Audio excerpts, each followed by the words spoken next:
Vos sos como yo, malevo como es el gotán, abierto como un corazón que ya se cansó de penar. Lo mismo que vos, soy así, por fuera cordial y cantor. A todos le digo que sí y a mi corazón le digo que no.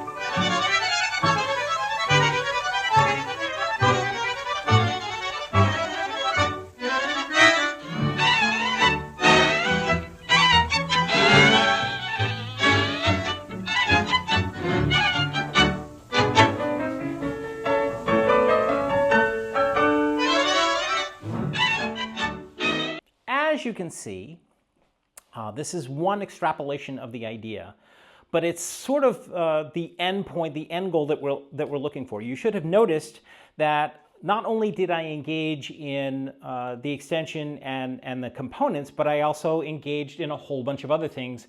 That the dance is not just about the extension and the components, but rather you can put all of this stuff together with your usual vocabulary that you would usually use. All right. So one more thing before I close out this entire topic. Again, this is just one idea to open the doorway to improvisation. It is not the only one, but it's a pretty important one. And the reason why this is important is it creates an